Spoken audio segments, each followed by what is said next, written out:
Kakampi kami, hindi kami kalaban. Bakit ninyo kami kinukulong? Bakit kayo nagpapauto doon sa tatlong komunista dyan sa Kongreso? Pinag-aaway-away tayo niya mga yan. Si Jeffrey Eric Celis ay pinakulong sa Kamara ng House Committee on Legislative Franchises matapos tumangging ikanta ang source niya ng umano'y 1.8 billion pesos na travel expenses sa Office of Speaker para ngayong taon lamang. Bukod kay Celis, kasama niyang na-cite in contempt sa Batasan Complex si dating NTF-ELCAC spokesperson Lorraine Badoy. Diin panimutok, masakit para sa kanilang mga nagbalik loob na iniipit sila ng gobyerno na kanila ngayong tinutulungan. Hindi po kayo kalaban. Hindi po namin kalaban ang House of Congress. Itong ginagawa namin ay sa pagsusulong ng demokrasya, pagpapalakas ng demokrasya.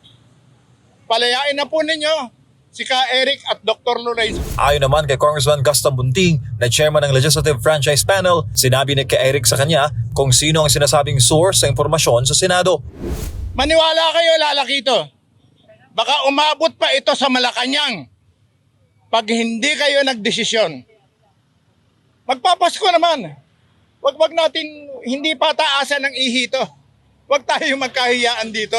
Napakalaking bagay ni Ka Eric nila Doc Lorraine para makapagpasuko at maniwala ang mga kabataan na hindi na sila kailangan sumama sa CPP-NPA. Pagkatapos, anong gagawin ninyo? Matapos tumulong sa pamahalaan. Sa huli, umaasa ang mga dating kadre na hindi masasayang ang kanilang pagbabalik loob dahil sa kabila ng kanilang kamalian noon sa kilusan, hangat raw nila ngayon na tumulong na mawakasan ang problema ng bansa sa insurhensya.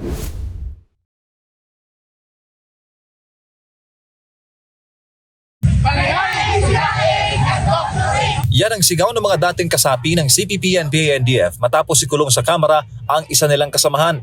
Si Jeffrey Eric Celis ay pinakulong sa Kamara ng House Committee on Legislative Franchises matapos tumangging ikanta ang source niya ng umano'y 1.8 billion pesos na travel expenses sa Office of Speaker para ngayong taon lamang.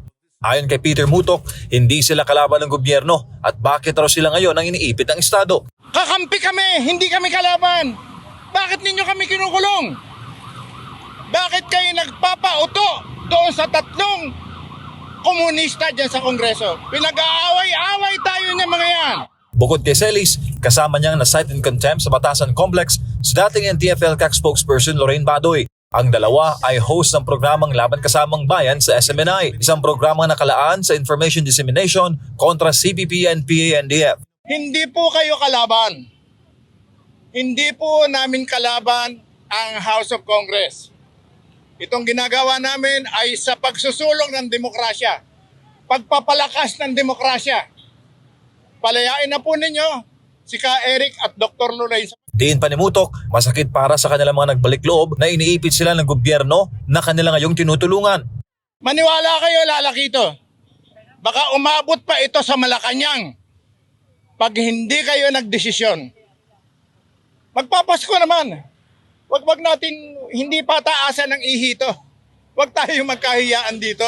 Ayon naman kay Congressman Gaston Bunting na chairman ng Legislative Franchise Panel, sinabi ni Ka Eric sa kanya kung sino ang sinasabing source sa impormasyon sa Senado. Kakausapin naman daw niya ang House Speaker at Senate President sa issue at magpapatuloy ang verification. Sa huli, umaasa ang mga dating kadre na hindi masasayang ang kanilang pagbabalik loob dahil sa kabila ng kanilang kamalian noon sa kilusan, hangat raw nila ngayon na tumulong na mawakasan ang problema ng bansa sa insurhensya. Napakalaking bagay ni Ka Eric nila Doc Lorraine para makapagpasuko at maniwala ang mga kabataan na hindi na sila kailangan sumama sa CPP-NPA. Pagkatapos, anong gagawin ninyo? Matapos tumulong sa pamahalaan.